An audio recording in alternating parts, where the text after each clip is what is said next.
36 months, 1,095 days of my life surrendered to a man who viewed basic human decency as a taxable offense. When you rent an apartment, you expect a few trade-offs.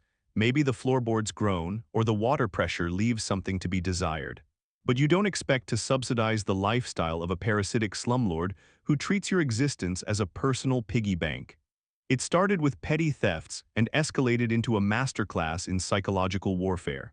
But bullies, no matter how much leverage they think they hold, always possess a fatal flaw: arrogance. They never expect the quiet tenant, the one who pays on time and keeps to themselves, to methodically dismantle their entire empire. I didn't just move out. I left him drowning in municipal fines and a felony warrant.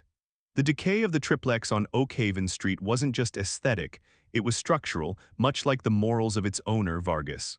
Vargus was a hulking, perpetually sweating man who smelled faintly of stale cigars and cheap cologne.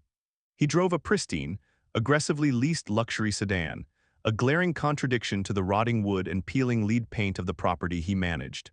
For the first 2 years, I kept my head down. I paid my rent on the first of every month, never a day late, never a dollar short, but compliance only emboldened him. It began in the basement laundry room. I started noticing my detergent bottles feeling uncharacteristically light. Then my dryer sheets vanished entirely.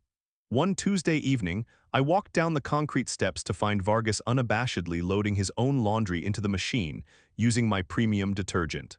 When I confronted him, he didn't apologize. He just wiped a bead of sweat from his forehead, offered a crooked grin, and muttered something about a community amenity fee. I started keeping my laundry supplies in my apartment, which only irritated him. He realized I wasn't going to roll over, so the retaliation began. 3 weeks later, the plumbing in my bathroom gave out. Black, foul-smelling sludge backed up into the tub, a horrifying swamp of rust and decades-old grime. I called him immediately. He sent a notoriously cheap, unlicensed handyman who snaked the drain, slapped some putty on a cracked pipe, and left a muddy boot print on my bath mat. The next day, Vargus slipped an invoice under my door for $300. Normal wear and tear, the document claimed. It was an outright lie, but I was exhausted and needed a functioning shower, so I paid it. Because of that unexpected gouge, my rent the following month was exactly 2 days late. It was the only time in 3 years I missed the first of the month.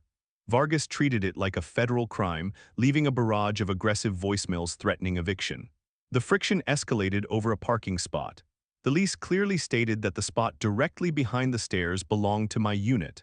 When Vargus decided he wanted to store his rusted, non-functioning camper van there, I politely reminded him of the lease.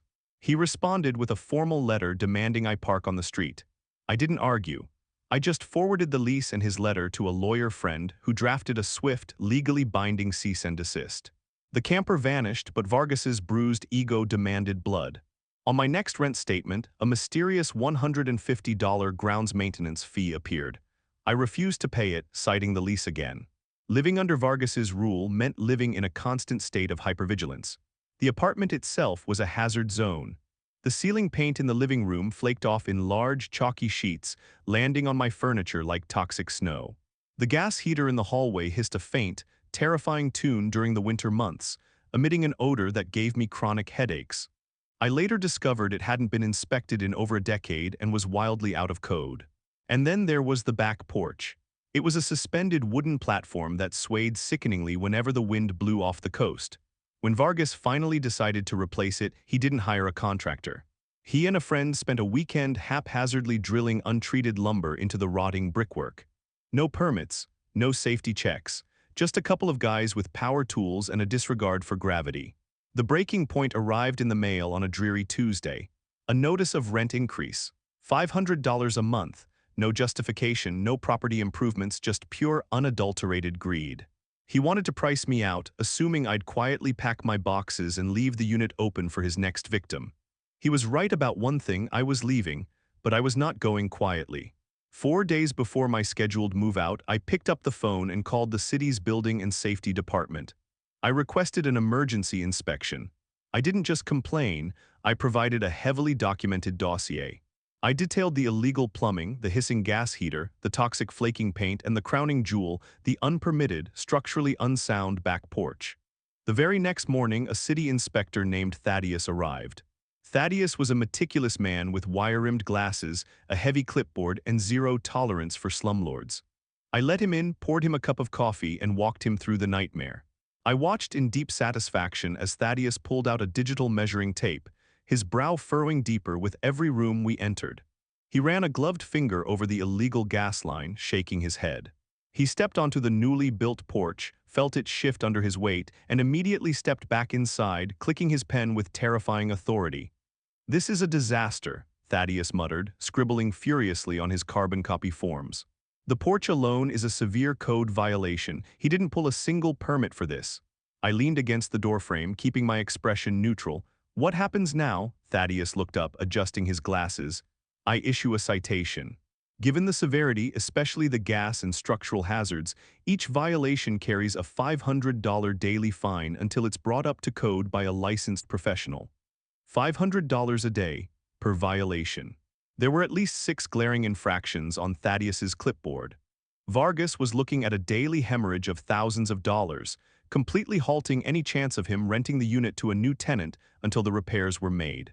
I thanked Thaddeus, watching him staple a bright orange notice of violation to the front door of the building. Vargus was officially on the city's radar, and there was no hiding from municipal tax collectors. A week before my official departure, Vargus tried one last intimidation tactic. He texted me, demanding I have all my belongings out by 8 in the morning on my final day, despite the lease clearly stating I had until midnight. When I ignored the message, he sent another, "Be out by 8 a.m. or I'm calling the police for trespassing." I smiled at the glowing screen of my phone. That's not how the law works, and I knew it.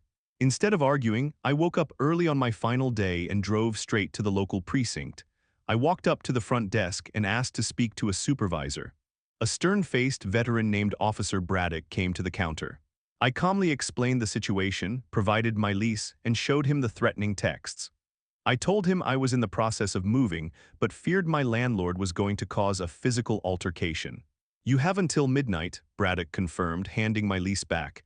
"If he shows up and harasses you, you call us immediately. We have your report on file." I returned to the apartment and began loading my rented box truck. Predictably, at exactly 8:15, Vargas's luxury sedan screeched to a halt in the driveway. He hauled his massive frame out of the car, his face flushed a dangerous shade of crimson. He didn't even say hello.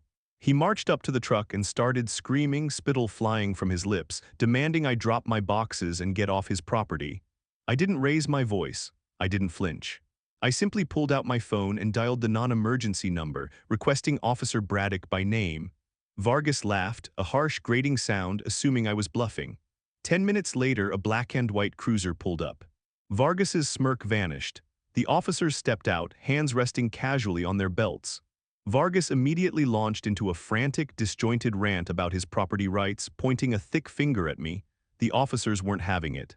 They shut him down mid-sentence, informing him that I was legally entitled to the space until midnight.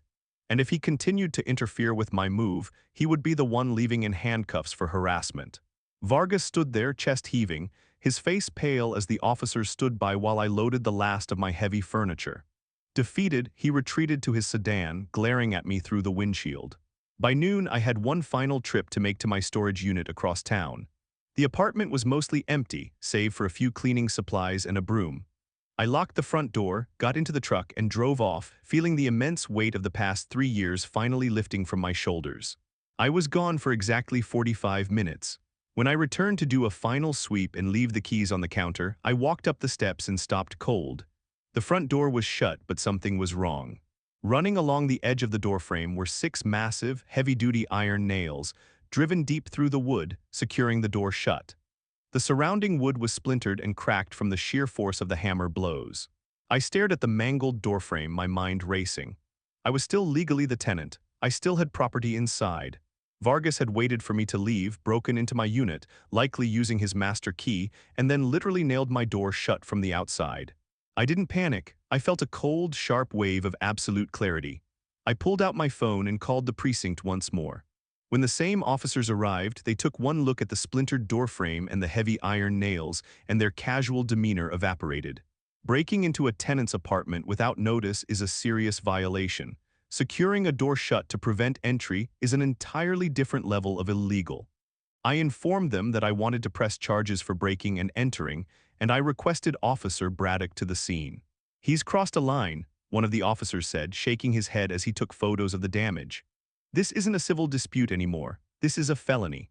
Word must have gotten to Vargus, or perhaps he was watching from a window down the street, because before Officer Braddock could arrive with the supervisor's paperwork, the familiar roar of Vargas's luxury sedan echoed through the neighborhood. He was fleeing, he knew exactly what he had done, and he knew the police were going to arrest him on sight. I stood on the sidewalk, watching the taillights of his car disappear around the corner, leaving behind a rotting building adorned with a bright orange city citation. The police easily removed the nails, allowing me to grab my broom and lock up one final time. I drove away from Oakhaven Street for good, leaving the keys in the mailbox. The aftermath was swifter and more brutal than I could have ever orchestrated on my own. A few days later, I picked up the official police report. They had formally charged Vargus with felony breaking and entering, alongside severe harassment charges. He was forced to turn himself in. Between the legal fees to fight a felony charge and the compounding daily fines from the city inspector, his fragile real estate empire began to crumble. He couldn't rent the unit. He couldn't afford the repairs. The last I heard from my former neighbors, the property was heading toward foreclosure, and Vargus was facing potential jail time. There is a profound lesson hidden in the splintered wood of that doorframe. People who abuse their power, who treat others as disposable commodities, eventually build their own cages. They become so accustomed to stepping on the quiet ones that they forget the quiet ones are usually the ones taking notes. You don't have to match a bully's volume to defeat them. You just have to match their arrogance with absolute, unwavering precision. Don't let anyone convince you that enduring abuse is the price of keeping the peace. Stand your ground, know your rights, and never be afraid to let the system crush the people who think they are above it. If you enjoyed this story of quiet, calculated justice, hit that subscribe button, leave a like, and share your own experiences in the comments below. Stay sharp and never let anyone nail your doors shut.